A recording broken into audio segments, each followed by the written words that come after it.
Kaisar Naga yang tak terkalahkan. Babak 81, dia. Penerjemah, Panda garis bawah pen editor, Chris C. Tuan Yu memang tidak mengambil tindakan sendiri. Orang yang mengenakan baju besi hitam juga tidak melakukan apapun. Tuan Yu duduk di dalam barbikan keluarga Zhao dan menikmati anggurnya dengan nyaman. Pria berarmor hitam besar itu memegang pedang panjang di tangannya, berdiri di luar pintu seperti patung batu. Ada seorang gadis cantik duduk di pelukan Tuan Yu, tapi dia terlihat agak gelisah, sesekali melihat keluar jendela. Nama gadis itu adalah Zhao Xi, saudara perempuan Zhao Rui, nyonya keluarga Zhao yang nomor 1. Dia cukup tampan dengan fitur wajah secantik lukisan, dan tubuh sefleksibel ular. Perasaan lembut dan menarik terpancar dari dirinya, mengundang orang untuk menunjukkan kelembutan terhadapnya. Sambil memegang guci di satu tangan, dan membelai pinggang ramping gadis itu dengan tangan lainnya, Tuan Yu menutup matanya dengan nyaman dan tenang. Dia tidak melihat ke arah gadis itu atau keluar jendela. Tuan Yu tiba-tiba membuka matanya, seolah-olah dua garis tatapan dingin seperti pedang tajam melesat ke langit melalui jendela di sisi utara. Tidak ada apapun di langit, hanya hujan yang turun deras. Pria besar berarmor hitam itu juga melihat ke langit utara. Setelah beberapa saat, rasa dingin muncul di matanya dan dia berkata sambil membungkuk, "Tuhan, sepertinya itu adalah orang-orang dari dataran Qian." Zhao Xi terkejut. Dia mengamati sebentar dengan mata terbuka lebar tetapi tidak melihat apapun. Dia bertanya dengan bingung, "Tuan Yu, ada apa?" Tuan Yu sangat memuja Zhao Xi, jadi dia hanya menjelaskan secara acak, "Ada kapal lapis baja di sini dan lebih dari selusin orang." Kapal lapis baja besi? Zhao Xi tersesat. Dia mencoba untuk melihat lagi tetapi berkata dengan ragu, "Mengapa saya tidak dapat melihatnya? Mengapa tidak ada suara?" Haha. Tuan Yu meraih pantat bulat Zhao Xi dan berkata sambil tersenyum, "Kapal lapis baja adalah artefak Suan tingkat surga. Jika orang-orang di kapal tidak ingin kamu melihatnya, maka kamu tidak bisa melakukannya meskipun mereka berada tepat di sisimu, kamu juga tidak akan mendengar apapun." Oh, gelombang.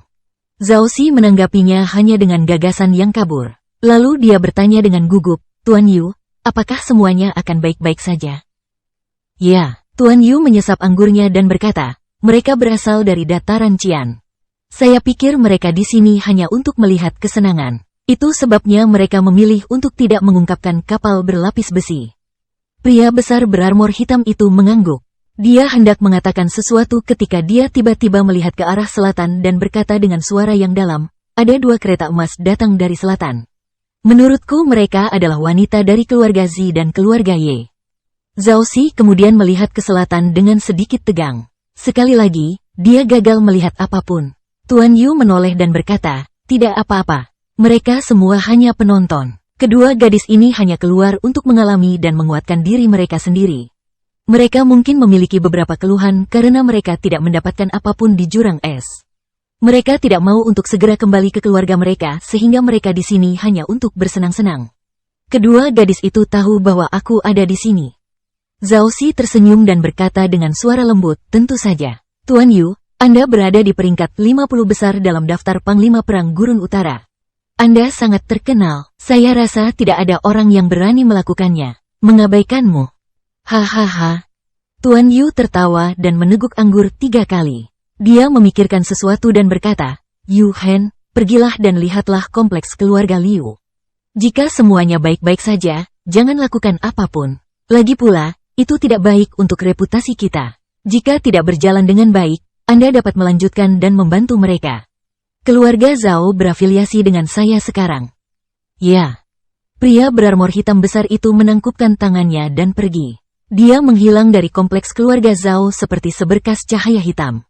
Tuan Yu bangkit dan mengangkat Zhao Xi dalam pelukan seorang putri. Sambil berjalan ke sebuah ruangan, dia melihat ke arah Zhao Xi dan berkata, "Si sayang, setelah malam ini, Kabupaten Wuling akan berada di tangan keluargamu, keluarga Zhao. Tidak ada gunanya hanya duduk di sini dan menunggu. Mari kita tunggu di tempat tidur." Api perang berkobar di seluruh negeri. Orang-orang sekarat setiap detiknya. Keluarga Zhao sedang bertempur dalam pertempuran berdarah. Namun, pada saat ini, Tuan Yu ingin menidurkan Zhao Xi. Dapat dikatakan bahwa kepentingan Tuan Yu ini aneh. Meskipun Zhao Xi khawatir sesuatu akan terjadi pada ayah dan kakak laki-lakinya, tapi dia tidak memiliki keberanian untuk melawan Tuan Yu. Dia harus membenamkan kepalanya yang memerah ke dada Tuan Yu dan membiarkan dia membawanya ke kamar. 3 kelompok pengunjung aneh ada di langit, 1 kapal lapis baja besar di utara dan 2 kereta emas dari selatan. Jelas sekali bahwa orang-orang ini tidak ingin terdeteksi oleh orang-orang di lapangan. Mereka semua mengaktifkan formasi penghambatan pada artefak Swan ini. Hanya pejuang kuat yang mampu menyadari bahwa mereka ada di sana. 4 wanita muda cantik berdiri di dek kapal lapis baja besi. Mereka semua berdiri di dekat pagar pembatas dan menyaksikan pertempuran yang terjadi di kompleks keluarga Liu. Hujannya deras, tapi kapal lapis baja itu ditutupi perisai tak berwujud. Tidak ada setetes pun hujan yang jatuh ke dalam kapal. Jangan hanya bersenang-senang. Ada juga seorang wanita tua berambut perak digeladak dengan tongkat berbentuk ular di tangannya. Dia memandang keempat gadis itu dan berkata, "Perhatikan baik-baik gerakan para pejuang di alam kolam jiwa di bawah sana. Meskipun kalian semua berada di alam kolam jiwa, pengalaman bertarung dan kesadaran kalian terlalu lemah. Ini adalah kesempatan belajar yang sangat bagus. Perlu dicatat, nenek." Keempat gadis itu membungkuk dengan penuh hormat.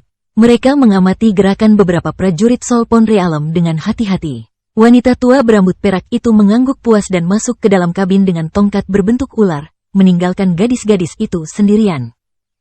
Tujuannya datang ke sini hari ini hanyalah agar keempat anaknya menonton dan belajar.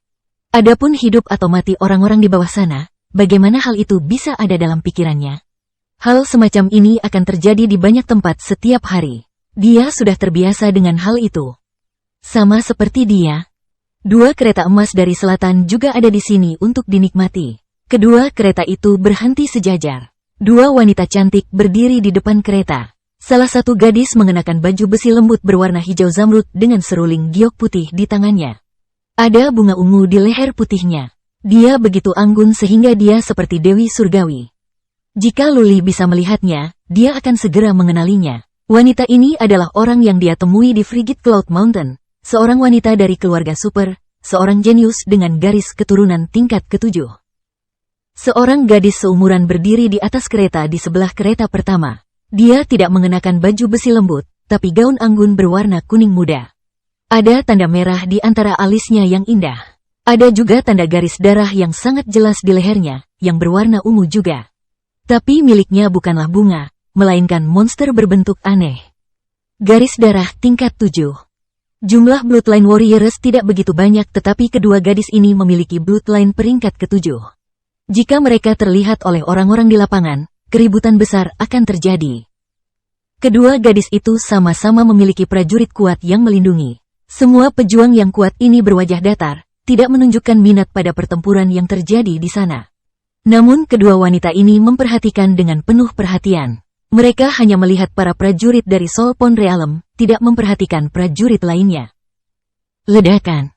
Tiba-tiba, terdengar suara ledakan teredam dari halaman barat keluarga Liu. Kedua wanita itu menoleh dan melihat kembang api mekar di langit malam, memancarkan cahaya terang. Namun, karena hujan, cahaya itu menghilang dengan cepat. Kembang api dipadamkan sebelum mekar sempurna.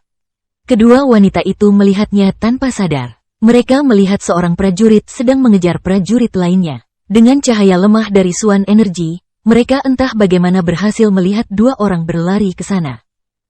Yah, itu dia.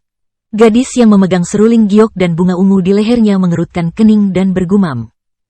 Dia melihat beberapa kali dan sekali lagi berkata dengan tak percaya, "Terakhir kali aku melihatnya hanya berada di alam Suanwu.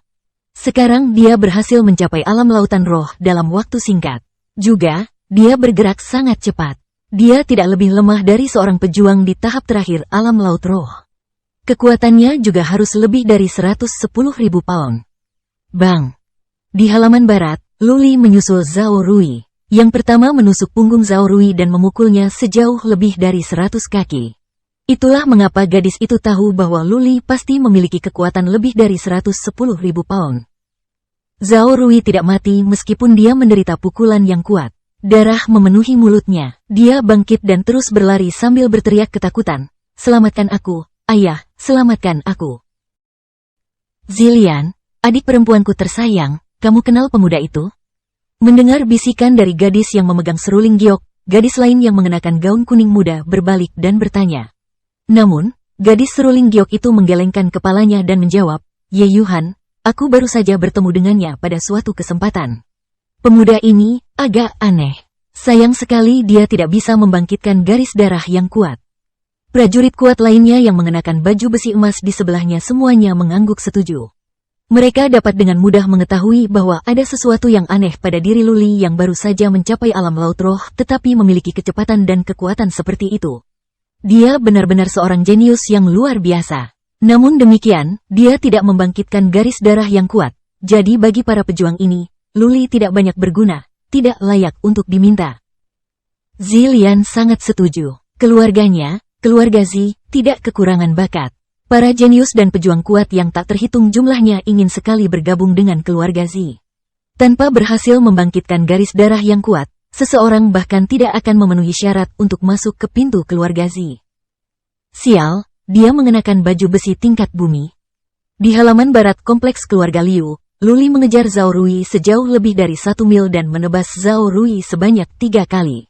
Namun, dia tidak bisa memecahkan armor Zhao Rui. Luling telah menyuruh Luli untuk menangkap Zhao Rui hidup-hidup, jadi Luli hanya ingin menyakiti Zhao Rui alih-alih membidik kepalanya.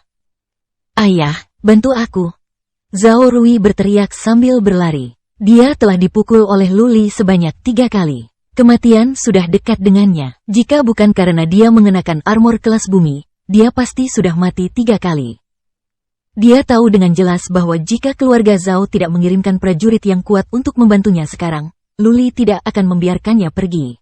Zhao Rui akan mati. Itu sudah pasti. Zhao Rui tidak ingin mati. Dia akan menjadi penguasa muda di Kabupaten Wuling, dengan masa depan gemilang menantinya. Dunia adalah tempat yang indah dengan begitu banyak gadis cantik.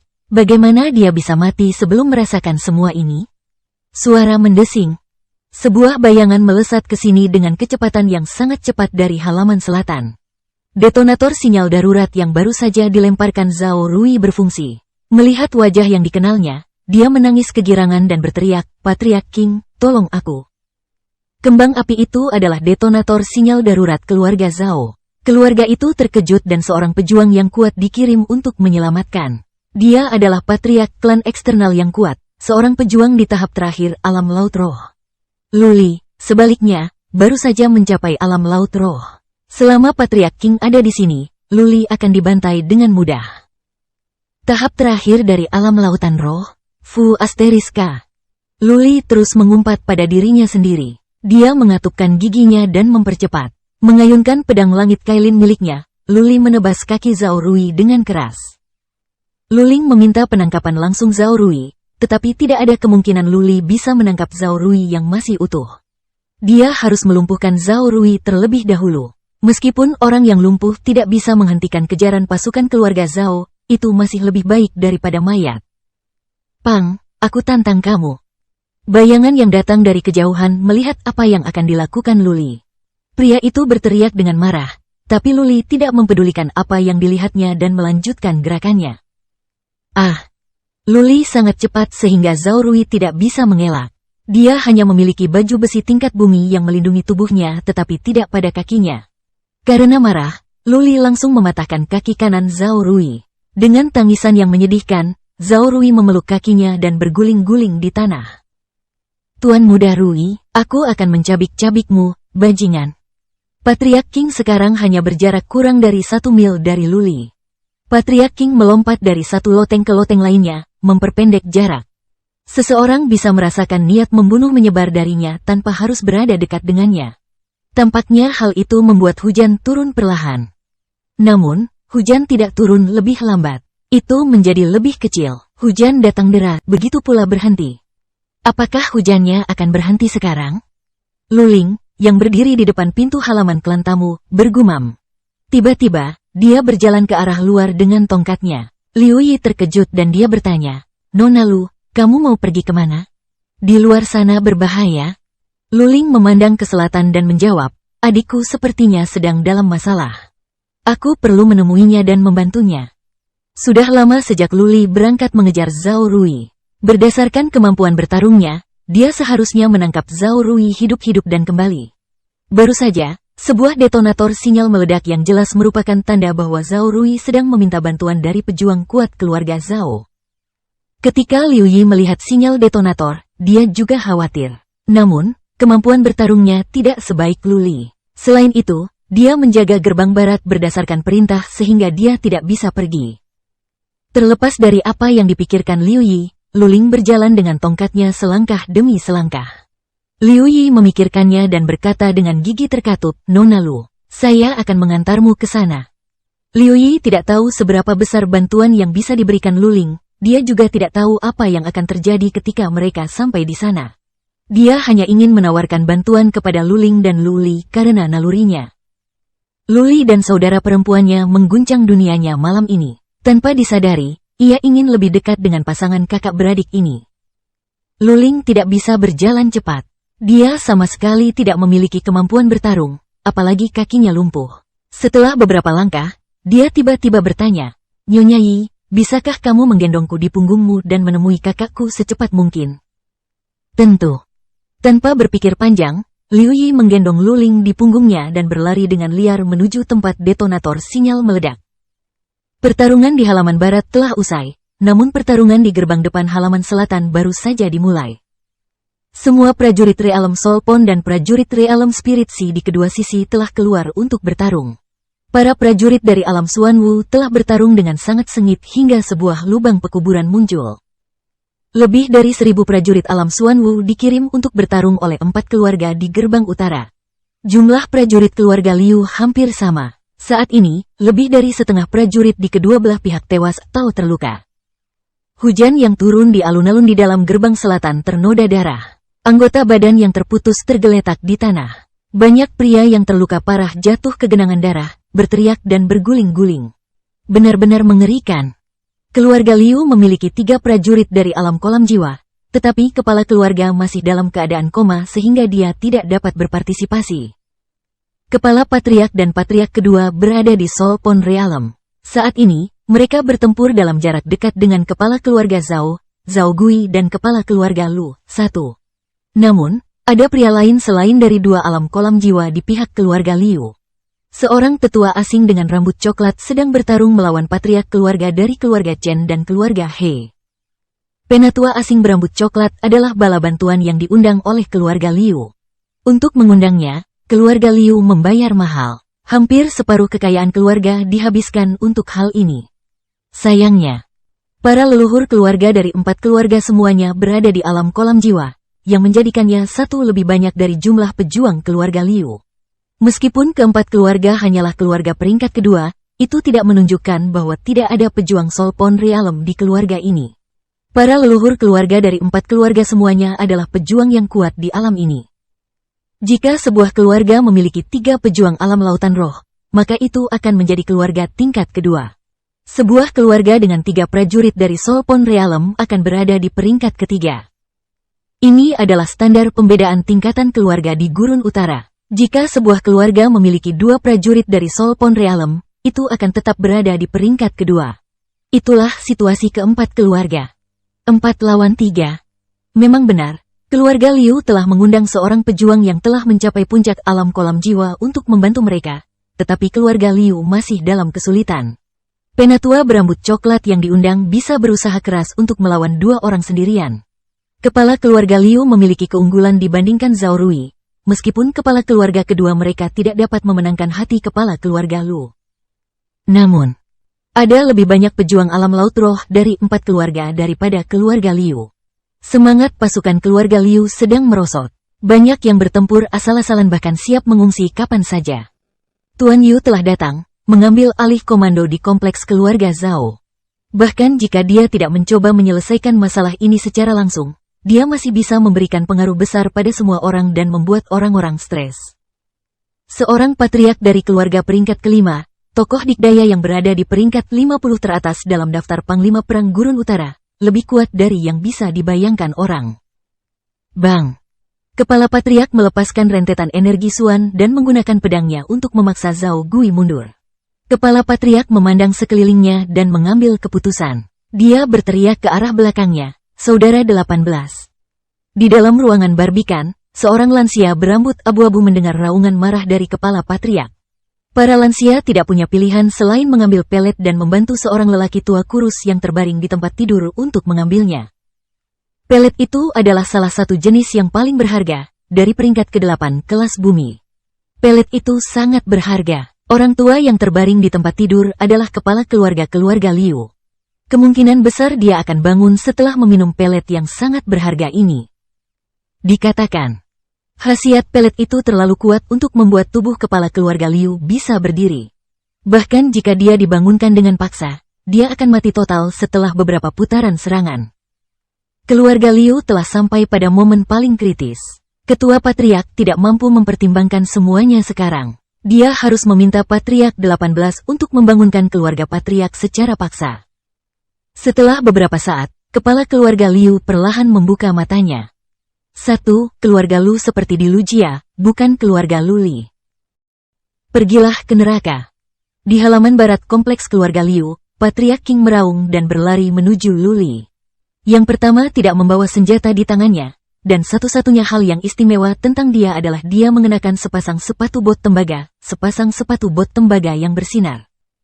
Dia melompat keluar dari benteng batu yang kemudian tersandung ke tanah. Suan energi bersinar di kakinya. Patriark King berlari menuju Luli seperti badai angin. Luli telah melumpuhkan Zhao Rui yang membuat marah Patriark King. Patriark King sangat cepat sehingga Luli tidak punya waktu untuk melakukan apapun setelah dia mematahkan kaki Zhao Rui sebelum Patriark King mendekatinya. Patriark King berada dalam posisi yang aneh ini. Dia terbang menyamping dengan kaki di depan tubuhnya. Tampaknya serangannya bergantung pada dua kaki. Bahkan, semua kemampuan bertarung Patriark King berasal dari kakinya. Dia memiliki tendangan bayangan hantu yang terkenal di Kabupaten Wuling. Luli mendengar suara menembus udara dan dia segera menyadari bahwa gerakan ini tidak mudah untuk dilawan. Satu gerakan ceroboh, maka dia akan kehilangan nyawanya. Sepasang sepatu bot tembaga ini pastilah semacam artefak Suan, dan juga merupakan artefak tingkat tinggi. Ada paku di bagian depan dan belakang sepatu bot itu. Jika kepala seseorang terkena sepatu bot, kepalanya akan retak. Patriark King bergerak sangat cepat sehingga Luli tidak bisa melarikan diri. Dia menekan tubuhnya ke bawah dan memegang erat pedang surga Kailin miliknya. Menggunakan energi maksimalnya, Luli menebas sepatu bot tembaga yang mendekatinya dengan kecepatan luar biasa. Dentang, dentang, dentang gelombang. Beberapa suara ledakan yang teredam terdengar. Lengan Luli mati rasa karena keterkejutannya, dan ki serta darah berjatuhan di tubuhnya. Setelah dia memotong sebanyak 5 kali, dia akhirnya berhasil memaksa salah satu kaki Patriark ke belakang. Desir gelombang. Namun, sepatu bot tembaga Patriark King yang lain tiba-tiba menyapu Luli, dan sepatu pertama bergerak mundur dengan kecepatan secepat kilat. Patriark King berada dalam posisi horizontal di udara sambil terus-menerus menendang kakinya. Dalam pikirannya, dia bermaksud membunuh Luli untuk selamanya. Tongkang. Terlepas dari kenyataan bahwa ki dan energinya berjatuhan di tubuhnya, Luli masih terus mengayunkan pedang langit Kailinnya dan memotong sepatu bot tembaga yang terus-menerus datang ke arahnya. Dentang, dentang, dentang, dentang.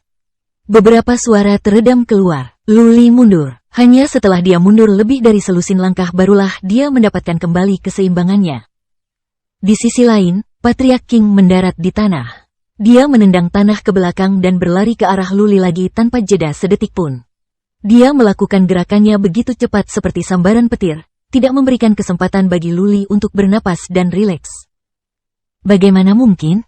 Luli percaya bahwa kekuatannya pasti lebih kuat daripada Patriark King. Tetapi dia sendiri terpaksa mundur karena tendangan terus-menerus. Di sisi lain, Patriark King tidak terpengaruh sedikit pun. Meskipun Luli tidak tahu persis berapa banyak kekuatan yang dimilikinya, tapi yang pasti beratnya lebih dari 150.000 pound.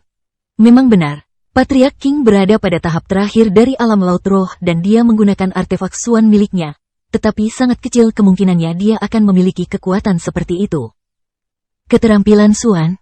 Luli akhirnya berhasil menyelesaikannya. Patriark King seharusnya memiliki semacam keterampilan Suan yang dapat digunakan untuk meningkatkan kekuatannya, atau artefak Suannya dapat menurunkan kekuatan Luli. His gelombang. Sepatu bot tembaga Patriark King semakin dekat, memperbesar mata Luli. Luli tidak bisa diganggu sekarang. Dalam pertarungan tingkat ini, Satu gerakan ceroboh berarti dia akan tertusuk paku di sepatu bot tembaga. Luli mengerahkan seluruh energinya untuk memotong dengan pedang besarnya. Berkali-kali, dia memukul mundur sepatu bot tembaga itu, dan berulang kali, dia terpaksa mundur karena guncangannya. Tongkang! Patriarch King berteriak sambil mengangkat salah satu kakinya, yang bersinar terang, dan memukul dengan kuat ke Heaven Kailin Sword. Luli merasakan kekuatan yang sangat besar menghampirinya. Dia hancur dan mendarat di dalam benteng batu. Sebuah lubang besar muncul di dinding. Puff! Luli tidak bisa lagi menahan darah di dalam mulutnya. Dia merangkak dan menyemprotkan darah. Mendengar suara melengking di luar, Luli tiba-tiba melemparkannya ke dinding di seberang tanpa meninggalkan dirinya untuk mengatur napas. Ledakan! Terdengar suara sesuatu yang berbenturan dengan dinding. Batu besar di atas benteng batu jatuh, dan seluruh benteng batu runtuh ke tanah. Untungnya, Luli mundur tepat waktu, atau dia akan dikubur hidup-hidup. Suara mendesing. Luli mengerang dan mengerang pada dirinya sendiri melihat Patriarch King bergegas ke arahnya seperti bintang jatuh. Dia tidak akan berhasil jika terus seperti ini. Tangan Luli sudah gemetar. Jika Patriarch King mendaratkan beberapa tendangan lagi padanya, Luli tidak akan bisa memegang pedang langit Kailin miliknya. Dia bisa mati bahkan sebelum dia tahu hal itu akan terjadi. Apa yang harus dilakukan? Di saat hidup dan mati, alur pikiran berlari cepat di benak Luli. Luling telah memberitahunya untuk tidak pernah melepaskan diri, bahkan ketika saat-saat tersulit sekalipun. Tidak mungkin melarikan diri, jadi dia harus bertarung dengan semua yang tersisa. Dia telah meletakkan semua kartunya di atas meja, kecuali Little White. Namun, Patriarch King menyerang dengan kakinya. Tangannya menganggur, jadi dia bisa memukul putih kecil sampai mati dengan mudah jika benda itu keluar. Apakah ada hal lain? Mungkin satu-satunya yang tersisa adalah skill Rolling Thunder Swan. Dia masih memiliki lebih dari selusin helai kekuatan Swan yang tersisa di dalam laut rohnya. Masalahnya adalah dia hanya bisa melepaskan satu sekarang, yang tidak akan banyak membantu meningkatkan kekuatannya. Itu tidak terlalu berguna. Suara mendesing. Patriarch King telah bergerak dan kakinya mendekati Luli seperti dua seberkas cahaya, bersinar dan berkilau di udara. Kecepatannya sangat cepat sehingga Luli bahkan tidak tahu kaki mana yang lebih dulu. Luli, mengatupkan giginya sambil mengerahkan upaya besar, harus mengerahkan energi suannya untuk bertahan. Jika dia tidak melakukan ini, dia akan langsung mati. Dentang, dentang, dentang gelombang. Gerakan Patriarch King menjadi semakin biadab di setiap tendangannya. Rasanya seperti gelombang pasang dan ombak, masing-masing lebih ganas dari yang sebelumnya. Patriarch King sepertinya ingin menenggelamkan Luli. Bang! Sekali lagi, Luli terjatuh ke belakang karena keterkejutannya. Kali ini, dia terbang sekitar 40 kaki sebelum berhenti dan menabrak pohon. Kekuatannya begitu besar sehingga pohon seukuran kepala manusia itu patah. Puff gelombang. Luli bangkit dan mengeluarkan darah lagi. Namun, kali ini dia terlihat bingung. Yang bisa dia pikirkan sekarang hanyalah bayang-bayang Patriarch King yang terus-menerus seperti gelombang pasang yang mengamuk. Tak henti-hentinya, pasang surut. Suatu gagasan muncul di benak Luli. Dia tercerahkan. Sebuah jawaban akhirnya muncul dengan sendirinya untuk masalah yang telah lama membingungkannya. Keterampilan guntur Swan yang bergulir. Kunci keterampilan Swan terletak pada pelepasan kekuatan Swan satu demi satu, yang akan meningkatkan kekuatan secara tumpang tindih. Namun, kekuatan Swan hampir seperti bom. Ketika satu bom diledakkan, bom lainnya akan meledak pada saat yang bersamaan.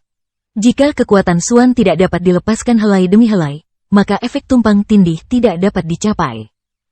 Akhirnya, semuanya menjadi jelas bagi Luli sekarang.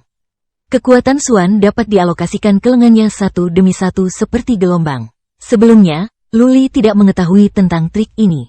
Persepsinya yang tumpul tiba-tiba hilang. Dia telah mendapatkan wawasan tentang kalimat yang sangat sulit dipahami dalam manual rahasia keterampilan Rolling Thunder Swan.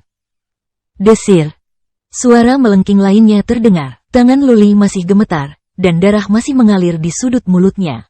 Namun kali ini, sebuah cahaya menyinari matanya, seolah-olah itu adalah bintang paling terang di langit malam. Putih kecil, sembunyilah. Luli berkata dengan lembut. Kabur putih melintas di depan dadanya dan menghilang ke dalam selokan di dekatnya. Tongkang. Luli berdiri dan sedikit menekuk kakinya. Dia memegang pedang besarnya dengan kedua tangannya dan menebas sepatu bot tembaga yang mendekatinya dengan paksa. Tepat pada saat Heaven Kailin Sword dan sepatu bot Cooper bersentuhan, lengan Luli berkedip, dan kemudian bersinar 5 kali berturut-turut. Pedang Heaven Kailin sepertinya telah berubah menjadi kilat. Dalam waktu yang dibutuhkan untuk satu tarikan napas, Luli telah memotong sebanyak 5 kali. Bang! Kali ini, Luli tidak terbang mundur. Sebaliknya, Patriarch King terlempar hingga terbang. Meskipun Luli hanya bisa menggunakan 5 helai Suan energi, kekuatannya telah meningkat 5 kali berturut-turut setidaknya 50%. Dalam waktu sesingkat itu, dia telah memotong sebanyak 5 kali. Bagaimana Patriarch King bisa menahannya? Tongkang. Luli sekali lagi menekan kakinya dan melompat ke depan. Dia mengarahkan pedang langit Kailin miliknya ke kepala Patriarch King yang baru saja bangun. Semua kekuatan Patriarch King bergantung pada kakinya. Bagaimana dia bisa bertahan tanpa satupun artefak Suan di tangannya? Tidak ada yang bisa dia lakukan selain berguling-guling di tanah. Dia berhasil melarikan diri. Putih kecil. Luli berteriak dengan suara yang dalam. Sekali lagi, pedang besarnya menebas Patriarch King terus-menerus seperti air pasang. Patriarch King terpaksa berguling-guling di tanah untuk menghindari serangan Luli. Patriarch King tidak lagi dalam posisi untuk melakukan pelanggaran sekarang. Aduh!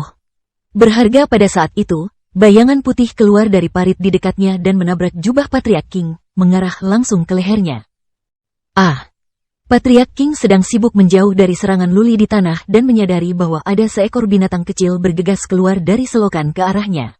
Binatang kecil itu terlalu cepat sehingga Patriarch King tidak punya cukup waktu untuk bereaksi. Sepotong daging digigit dari lehernya oleh putih kecil sebelum dia tahu apa yang sedang terjadi. Karena marah, Patriarch King mencoba meraih leher putih kecil. Luli tidak akan membiarkan dia melukai putih kecil, jadi dia menyapukan pedang langit Kailin miliknya. Salah satu lengan Patriarch King patah dan hancur. Luli menyelipkan Heaven Kailin Sword miliknya ke arah kepala Patriarch King. Sebenarnya langkah ini sudah mubazir. Sebuah lubang darah muncul di leher Patriarch King. Waktunya di dunia hampir habis. Sekarang, dengan kepindahan Luli, Patriarch King menemui ajalnya yang kejam. Fiuh, fiuh. Luli menjatuhkan diri ke tanah dan bernapas berat setelah dia yakin bahwa Patriarch King telah meninggal. Dia beruntung tiba-tiba mendapat inspirasi dari skill Rolling Thunder Suan. Jika tidak, dia tidak akan bisa lolos dari malapetaka. Suara keraguan terdengar dari kereta emas di langit selatan. Zillian, gadis dengan bunga ungu di lehernya, tampak terkejut. Malam itu redup. Meskipun dia telah menggunakan keterampilan Suan khusus untuk memperbaiki penglihatannya, dia tidak dapat melihatnya dengan jelas. Namun dia yakin Luli kewalahan dengan serangan Patriarch King. Dalam beberapa kesempatan, sepertinya Luli tidak bisa menghindari kematiannya. Bagaimana dia bisa meraih kemenangan dari kekalahan? Patriarch King berada pada tahap terakhir dari alam lautan roh. Itu bisa ditentukan berdasarkan kecepatannya. Bagaimana Luli bisa membalikkan keadaan sebagai seorang pejuang yang baru saja berhasil mencapai alam laut roh? Paman, bagaimana dia bisa menang? Dia melihat ke arah pria berarmor emas di sebelahnya. Yang terakhir terkejut. Baru setelah terdiam beberapa saat, dia berhasil menjawab, aku sebenarnya tidak memperhatikannya sekarang. Bajingan itu membunuh seorang pejuang di tahap akhir alam lautan roh. Faktanya, tidak ada seorang pun yang mengikuti situasi Luli selain Zillian. Semua mata tertuju pada pertempuran yang terjadi di halaman selatan. Pertempuran ini adalah pertempuran paling sengit dengan partisipasi prajurit terkuat. Siapa yang peduli apakah seorang pemuda dari alam lautan roh akan mati atau tidak? Zhao Gui, beraninya kamu? Tepat pada saat itu, suara gemuruh seperti guntur datang dari salah satu barbikan keluarga Liu. Setelah itu, sebuah bayangan muncul dengan kecepatan kilat. Hanya dalam beberapa kedipan, dia sudah bergegas ke alun-alun halaman selatan. Keluarga Patriarch. Teriakan ekstasi meledak, namun, cahaya meredup di mata kepala sesepuh dan sesepuh kedua. Mereka tahu betul bahwa akibat dari membangunkan secara paksa Patriarch keluarga mereka dengan pelet adalah kehilangan dia selamanya. Liu Rufeng. Zhao Gui, kepala keluarga Zhao, tiba-tiba mengubah ekspresinya. Para leluhur keluarga lainnya semuanya tampak serius sekarang. Liu Rufeng, kepala keluarga Liu, telah mendominasi Kabupaten Wuling selama lebih dari 20 tahun hingga saat ini. Dia telah menekan keluarga lain selama 20 tahun sekarang. Para leluhur keluarga lainnya memiliki ketakutan terhadap Liu Rufeng dari lubuk hati mereka yang paling dalam. Memang benar, Liu Rufeng hanya berada di puncak alam kolam jiwa, namun ia adalah seorang pejuang garis keturunan, yang memiliki garis keturunan tingkat keempat, api mengaum. Ketika dia merilis bloodline skill-nya, tidak ada yang bisa menandinginya. Akhirnya, seorang pejuang yang layak menyandang nama itu. Keempat remaja putri yang berada di kapal lapis baja besi menjadi bersemangat. Mereka sepertinya sudah terbiasa dengan pemandangan para pejuang yang kuat.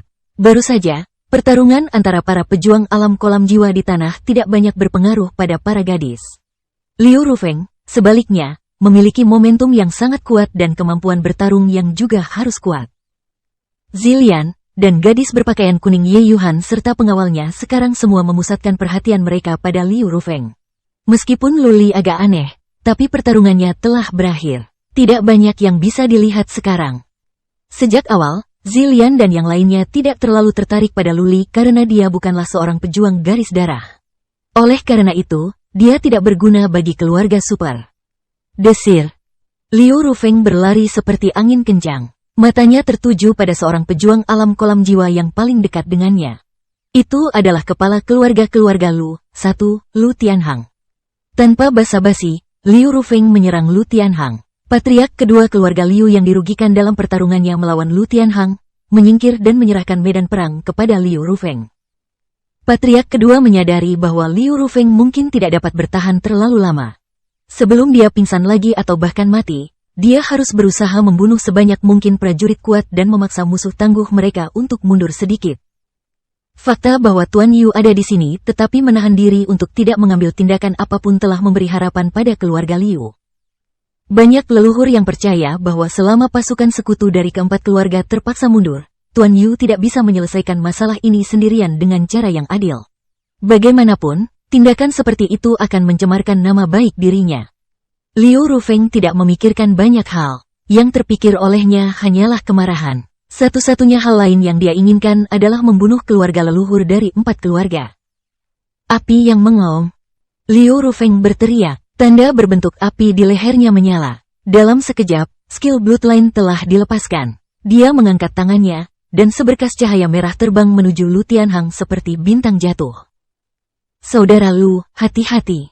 Zhao Gui berteriak. Dia pernah bertarung melawan Liu Rufeng sebelumnya jadi dia tahu betapa kuatnya kumpulan lampu merah ini. Itu adalah Roaring Flame, sesuatu dengan kemampuan untuk membakar artefak Suan tingkat bumi. Tentu saja, Lu Tianhang mengetahui kekuatannya. Dia menggunakan energi Suannya dan hendak pergi ketika Liu Rufeng berteriak, mati. Raungannya begitu keras hingga seperti sambaran petir, begitu keras hingga seluruh wilayah tampak berguncang dan riak muncul di udara di depan Liu Rufeng. Para prajurit alam lautan roh di dekatnya menutup telinga mereka. Prajurit dari alam Suanwu bahkan berguling-guling di tanah sambil memeluk kepala mereka. Surga guntur mengaum. Zhao Gui, Lu Tianhang dan yang lainnya mengubah ekspresi mereka. Itu adalah master keterampilan Suan yang paling kuat oleh Liu Rufeng. Tidak ada yang mengira dia akan melepaskan skill garis darah ini begitu dia tiba di sini. Heaven Thunder Roar adalah keterampilan Suan tingkat bumi. Jika Liu Rufeng berada 1 atau 2 alam lebih tinggi, dia bisa membunuh prajurit alam Suanwu dengan teriakan ini. Tidak bagus.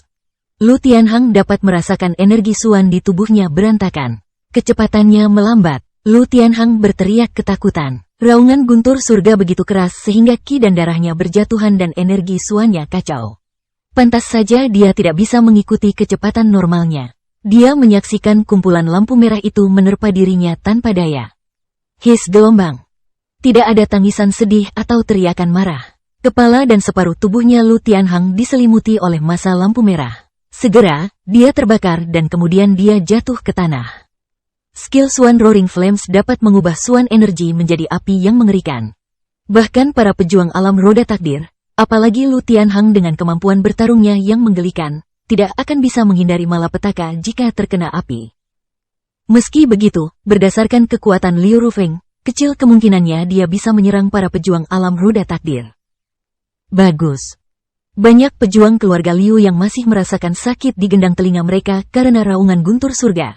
Namun mereka semua mulai berteriak kegirangan memenuhi mata mereka. Liu Rufeng membunuh Lu Tianhang dari tahap tengah Solpon Realm dengan satu pukulan telah memberi mereka kepercayaan diri.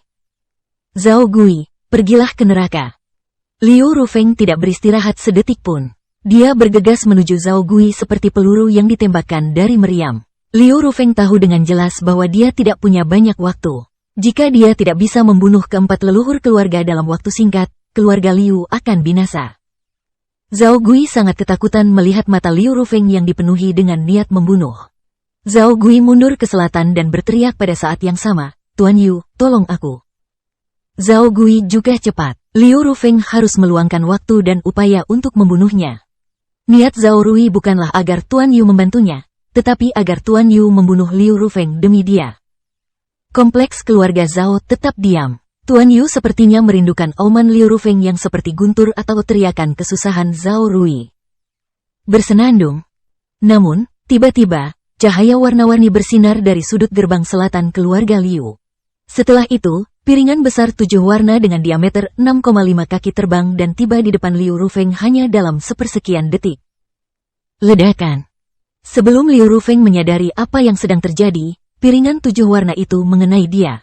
Liu Rufeng terbang mundur, separuh tubuhnya hancur dan berlumuran darah. Dia menabrak bukit buatan dan menghancurkannya. Pada akhirnya, dia menabrak alun-alun. Ketakutan ada di matanya. Dia mengarahkan tangannya yang berlumuran darah ke piringan bundar 7 warna di udara dan berkata, "Roda takdir, roda takdir. Alam roda takdir. Ini roda takdir." Keributan besar melanda tempat itu. Situasinya terbalik dengan sangat cepat sehingga tidak ada cukup waktu bagi orang-orang untuk menyadari apa yang sedang terjadi. Banyak yang hanya menatap piringan bundar 7 warna di udara dan merasa ketakutan. Xuan Wu, Laut Roh, Kolam Jiwa, dan Roda Takdir. Semua pejuang kuat di alam roda takdir sedang mengembangkan roda takdir mereka. Satu roda takdir akan memberi mereka 500 tahun lagi di bumi. Roda nasib tidak bisa dihancurkan. Itu adalah harta paling berharga yang bisa dibandingkan dengan artefak Xuan tingkat surga. Tak seorang pun menyangka bahwa mereka cukup beruntung bisa melihat roda nasib nyata dari tokoh dikdaya di dunia ini saat ini. Yu Hen sedang membantu sekarang. Dibangunkan secara paksa oleh beberapa pelet tingkat atas, Liu Rufeng sama bangganya dengan burung merak dan tidak terkendali. Begitu dia memulai, dia membunuh kepala keluarga-keluarga Lu. Namun, Liu Rufeng dihancurkan sampai mati oleh pria lain dengan mudah, pria lain yang merupakan pejuang kuat dari alam roda takdir. Keluarga terkuat di Kabupaten Wuling adalah keluarga Liu, dan orang yang paling berkuasa adalah Liu Rufeng. Oleh karena itu, identitas tokoh dikdaya alam roda takdir sudah jelas, entah dia adalah Tuan Yu sendiri, atau prajurit kuat berarmor hitam di sisinya. Ini merupakan kegembiraan bagi Zhao Gui dan kelompoknya. Melihat roda takdir 7 warna seperti piring mistis yang tergantung di udara, Zhao Gui yakin bahwa setelah malam ini, penguasa Kabupaten Wuling akan diubah menjadi keluarga Zhao. Keluarga Patriark. Banyak murid keluarga Liu berteriak saat keputusasaan memenuhi mata mereka. Harapan terakhir mereka telah pupus. Pemusnahan seluruh keluarga Liu tidak dapat dihindari setelah malam ini. Hahaha. Kepala Patriark sudah sangat lanjut usia dan dia bungkuk. Namun pada saat ini, dia berdiri tegak, bersandar dan tertawa. Seseorang dapat mendeteksi kesedihan dan kemarahan dalam tawanya. Dia menunjuk ke sudut di gerbang selatan dan berkata, "Keluarga tingkat 5 yang bermartabat, keluarga Yu, sedang menyerang kita, keluarga tingkat ketiga yang lemah. Yu Feijia, kamu berada di peringkat No. 47 dalam daftar Panglima Perang Gurun Utara. Sekarang kamu menindas keluarga tingkat ketiga yang lemah. Apakah kamu tidak takut bahwa pembangkit tenaga listrik di Gurun Utara akan mengolok-olokmu? Bahwa seluruh dunia akan mengejekmu?" Suara mendesing. Yang menjawabnya adalah roda takdir 7 warna yang berubah menjadi cahaya dan menghantamnya. Itu bahkan beberapa kali lebih cepat dari kecepatan Liu Rufeng. Ketua Patriark tidak bisa menghindarinya. Dia harus mengangkat pedangnya dan melawan. Bang! Kepala Patriark terlempar dan dimutilasi dengan parah. Artefak Xuan tingkat tinggi miliknya juga dihantam. Namun, roda takdir 7 warna bahkan tidak memiliki penyok. Seorang pria lain telah meninggal. Semua orang bisu seperti ikan. Para leluhur keluarga Liu lainnya telah melepaskan semua harapannya. Roda takdir 7 warna terbang kembali ke sudut dalam sekejap. Itu menghilang ke dalam perut prajurit lapis baja hitam, Yu Hen, seperti bayangan. Yuhen tidak lagi memperhatikan pertempuran itu dan berlari kembali ke kompleks keluarga Zhao seperti seberkas cahaya hitam. Misinya tercapai. Liu Rufeng dan kepala patriark telah meninggal. Jika Zhao Gui masih belum bisa menang, maka pecundang seperti ini tidak akan sebanding dengan bantuan keluarga Yu. Tuan Yuhen, terima kasih. Meskipun Zhao Gui tidak melihat Yuhen, dia tahu itu dia. Zhao Gui membungkuk dan memberi hormat. Kemudian dia mengayunkan pedang panjangnya dan berteriak, bunuh mereka semua. Jangan biarkan anggota keluarga Liu hidup. Tepat pada saat itu, penguatan keluarga Liu, tetua berambut coklat di puncak Solpon Realm tiba-tiba berlari menuju gerbang timur. Satu-satunya hal yang tertinggal adalah, maaf, bukan berarti saya tidak ingin mengikuti kode persaudaraan. Bahkan jika saya mempertaruhkan nyawa saya, tidak mungkin kita bisa membalikkan keadaan malam ini.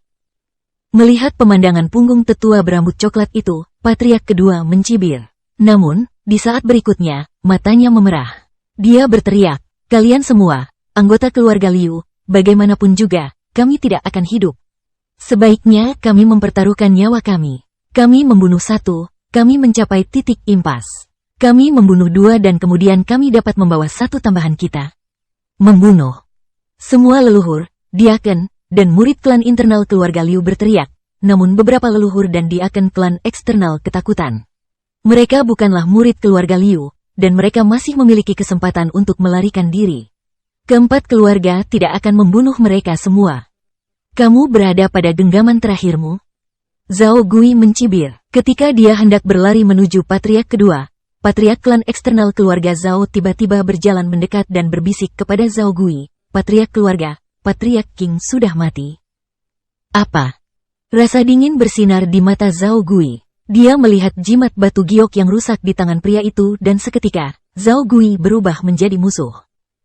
Ada banyak jimat batu giok di tangan patriark klan eksternal. Jimat giok ini disebut jimat giok kehidupan. Itu dibangun dengan seuntai jiwa pejuang di dalamnya. Jika token gioknya rusak, maka prajurit itu sudah mati. Luling juga membawa jimat giok kehidupan. Token giok kehidupan Lu Ren Huang. Yang ini masih utuh sampai saat ini, itulah sebabnya Luling yakin bahwa Lu Ren Huang masih hidup. Ada banyak jimat giok kehidupan di tangan patriark klan eksternal ini. Dia telah mengumpulkan semuanya sebelum perang dimulai. Tujuannya jelas, untuk memahami gambaran keseluruhan dan mendapat informasi tentang situasi pertempuran di gerbang timur, barat, dan utara. Malam ini, banyak yang kehilangan nyawa. Banyak jimat batu giok yang rusak. Sebenarnya, jika hanya seorang patriark rata-rata yang meninggal, pria ini bahkan tidak perlu memberitahu Zhao Gui. Namun, yang ini spesial. Kali ini, patriark King yang mencoba menyelamatkan Zhao Rui yang sudah mati. Zhao Rui baru saja menggunakan detonator sinyal darurat, jadi Zhao Gui mengirim patriark King untuk membantu Zhao Rui. Namun, patriark King sudah tidak hidup lagi. Bukankah itu berarti Zhao Rui dalam bahaya? Oleh karena itu, patriark klan eksternal bergegas memberitahu Zhao Gui. Zhao Gui mengalami konflik di dalam. Momen ini adalah saat yang tepat bagi kekuatan besar untuk dengan cepat dan mudah memusnahkan sisa pejuang kuat keluarga Liu. Dia adalah panglima tertinggi. Jika dia melarikan diri dari medan perang utama, dia tidak bisa mengendalikan keseluruhan gambar. Namun, Zhao Rui adalah putra kesayangannya. Memang benar, putranya tidak kekurangan-kekurangan. Namun bakat alaminya diakui di seluruh kabupaten Wuling.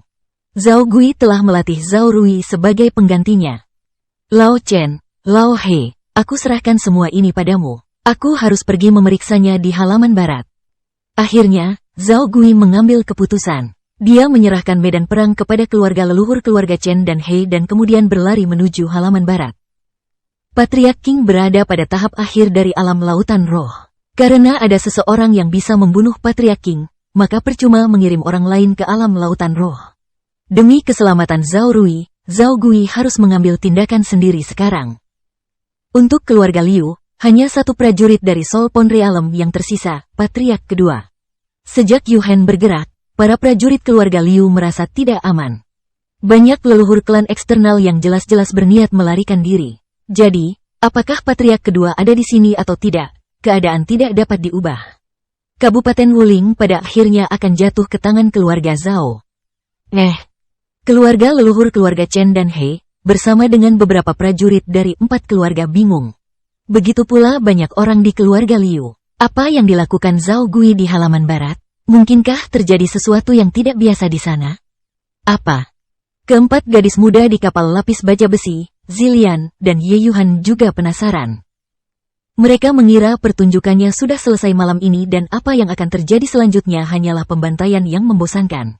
Mereka tidak menyangka bahwa permasalahan baru akan muncul secara tidak terduga. Panglima tiba-tiba meninggalkan medan perang utama. Mungkinkah ada pejuang kuat lainnya di halaman barat? Orang-orang melihat ke halaman barat dan menemukan pemandangan yang cukup menarik. Luli menyeret Zhao Rui dengan kaki patah dan berlari menuju halaman barat. Zhao Rui hampir pingsan karena kesakitan. Namun, rasa sakitnya bukanlah sesuatu yang perlu dikhawatirkan oleh Luli. Dia menyeret salah satu kaki Zhao Rui dan membawa pedang surga Kailin di tangannya, berlari dengan langkah menuju klan tamu. Zhao Gui jauh lebih cepat daripada Patriarch King. Dia menendang ke belakang dengan ringan dengan satu kaki di atas benteng batu dan menyapu menuju gerbang barat dalam bayangan. Penglihatannya lebih tajam daripada seorang pejuang alam lautan roh. Segera, dia melihat Zhao Rui yang terseret ke tanah di kejauhan. Dia juga memperhatikan bahwa Zhao Rui hanya memiliki satu kaki tersisa. Zhao Gui gemetar dan berteriak dengan marah, "Rui, bajingan, aku akan mencincangmu hingga berkeping-keping.